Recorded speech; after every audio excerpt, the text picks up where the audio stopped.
The Vancouver housing market is splitting buyers into two different categories. One that's going to be building wealth and equity in their homes, and the other is going to be seeing problems that they didn't see coming for years to come.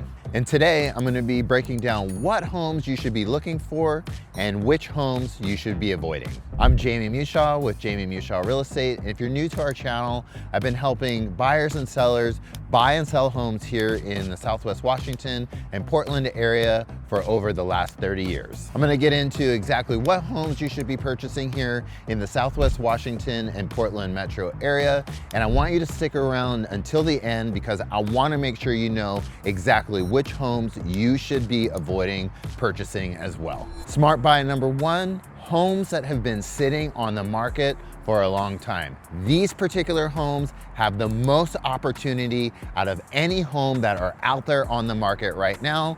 And let me tell you why. These homes, you have the ability as a buyer to have the most purchasing power, whether that be a price reduction, repairs done to the property, if you want closing costs paid, if you want to have a rate buy down because you're not in competition with any other buyers that are out there in the market because it's been sitting on the market. You want to make sure that you make that offer on that property before the price reduction happens, because then you will be competing with other buyers that have been watching that same home. This is one particular point that I am constantly talking with my clients about and promoting to them.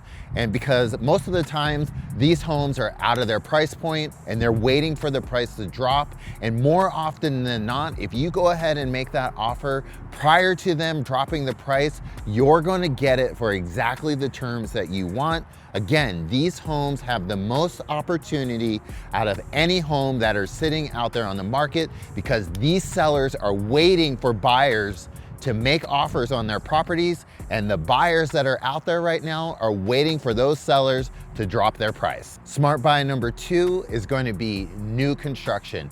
Right now, with the big builders that are out there, the production builders, there is a ton of inventory and they are giving some serious incentives right now. A lot of times you're able to get huge closing costs paid, a lot of rate buy downs as well. One of the things that you need to know about new construction that some people don't know is that outside of those closing costs and rate buy downs, you can ask for other things to be installed in the house, whether it be blinds, upgraded appliances, car chargers in the garage, all different types of upgrades that can be put into that house if the home has already been built and sitting. These are types of things that you want to be asking for those builders. One thing that you'll particularly find for new construction, for incentives, you typically won't see big price reductions from them. And the reason behind that is because as they're building out the neighborhood, they want to keep those prices at the same level. And what happens is that they don't tend to drop the price on their home because when it comes time to do appraisals, they have to use comps from other sales in the neighborhood. So the way that you're going to get incentives from new construction is a lot of times they'll have a preferred lender.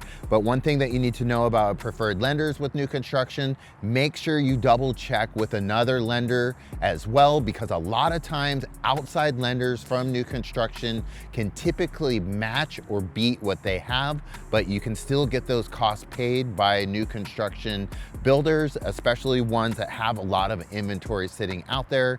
So new construction is going to be your number two smart buy. Get those closing costs, get those rate buy downs, get any type of upgrades that you want on the interior if the home has already been built. Smart purchase number three is going to be a duplex. And the reason that I bring a duplex into the picture is because a lot of times when buyers are thinking about buying a duplex, they're thinking about it as an investment property versus something that they can purchase and move and live in on their own. With a duplex, this is something that when you're buying, let's just say your payment is going to be $3,200 a month. More often than not, if you have somebody renting out the other side, you're going to get at least half or more than half of your mortgage. So this is a way that is called house hacking, where you can buy a property, live in one side, and have more than half of your mortgage paid because you have somebody else on the other side. Now, the caveat to this is that you have to have a high threshold of living next door to a renter. But the other side of this is it allows you to save money to move on to your next purchase sooner than later, because a lot of times when somebody is looking to purchase a home, they may have to wait 3, 4, 5, 6 years before they're able to move on to their next property, because either they have to save enough money to move to that next property, or they have to gain enough equity, or a combination of both of those in order to step up.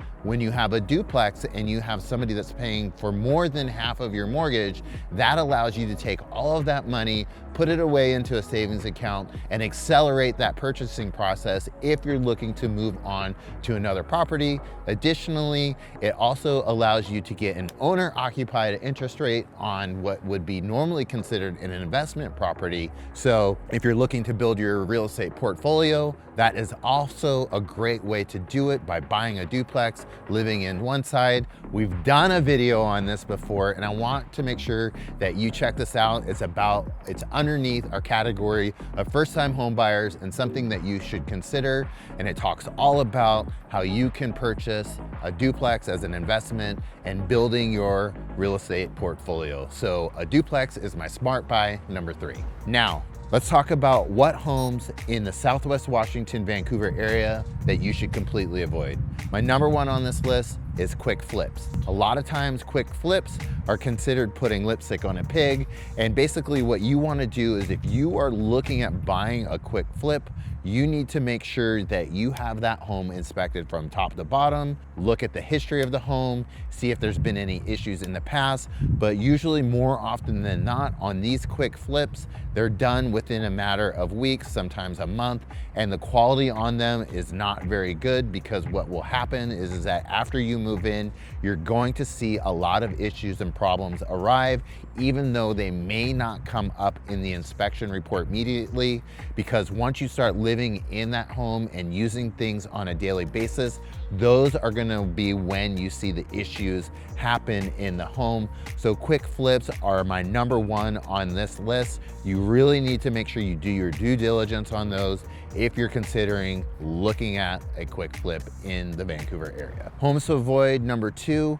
Now, this is going to be a very close comparison to number 1 on the list of the quick flips.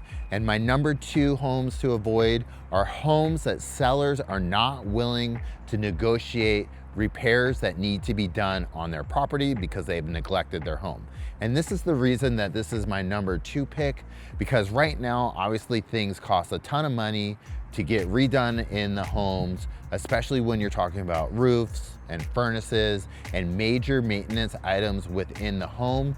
And basically, the reason that you need to avoid these properties is because if you do not get the seller to pay for any of those major costs, those are going to be costs that you're going to be taking on after you purchase the property.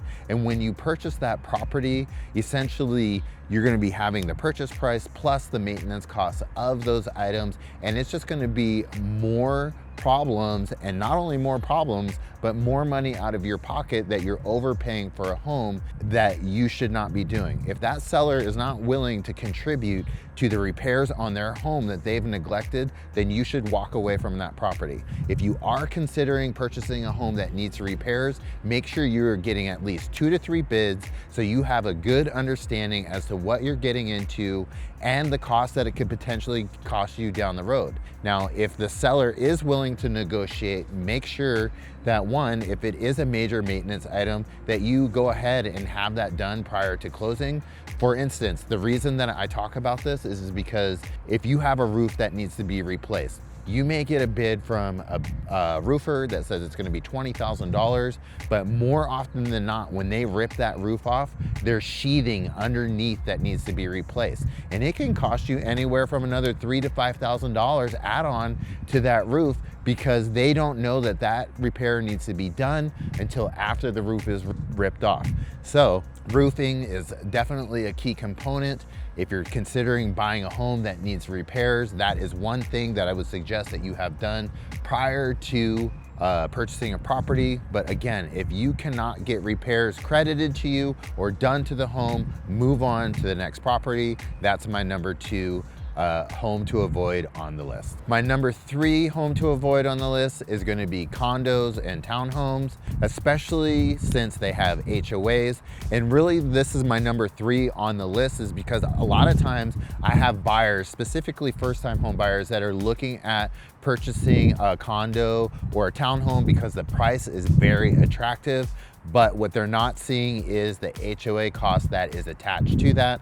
You can have a condo or a townhome that's priced at like $300,000 and you're like, wow, that's really great. But then all of a sudden you have an HOA that is $500, $600, $700, $800 a month because the HOA is not maintained properly. And really the main thing on this is that if you are considering purchasing a townhome or condo, you need to see what the health of that HOA fund is. Because if you buy a condo and that HOA has not been well maintained, one of the things that I've seen more often than not, especially in the last 5 years since COVID, is that most HOAs have not taken into consideration the fact that inflation has happened and they have not adjusted their monthly HOAs to take into account for inflation and how much has gone up over the last 5 years. So when it's time to do like roofing on a property, the roofing costs are traditionally way more. And then these sellers are now getting assessments on their properties, or their HOAs are going up a significant amount, which then no longer makes it affordable to a first-time home buyer or somebody on a fixed budget. So you need to make sure that if you're considering a condo or townhouse, that you do a deep dive into those HOAs and make sure that they have enough money to fund any future projects, so you're not stuck with an increased HOA cost or an assessment on your property. So just to recap, let's talk about the top 3 homes that you should be looking to buy here in the Southwest Washington, Vancouver area. Number 1, homes that have been sitting on the market for a long time to get a lot of negotiation and hit that goal of the price that you're looking to buy. Not only that, you may be able to get some concessions from those sellers. Number 2, homes that are new construction that builders have a lot of inventory on, again, where you can get concessions, closing costs, and upgrades in those properties. And number 3 would be a multifamily property where you can have half of your mortgage paid by a tenant on the other side, meaning a duplex, a triplex, or any property where you can get additional income coming in to help you to make that home more affordable. Now, the 3 properties that you need to avoid: 1, quick flips. How is the construction of those properties done after they've done those quick flips? Number 2, homes where sellers are not willing to negotiate with you on repairs that need to be done to their property that they have neglected, including roofing, furnaces, anything that has major maintenance items done to them.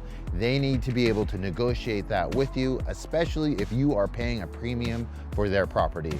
And then number 3 homes that you want to avoid are any condos or townhomes right now that have mismanaged HOAs, because you don't want to be stuck with increased monthly HOAs or any potential assessments that are going to happen on those particular properties. If you need any additional information or me as a resource about any of these properties that we've talked about, my contact information is below. I'm Jamie Mushaw with Jamie Mushaw Real Estate, and we'll see you on the next one.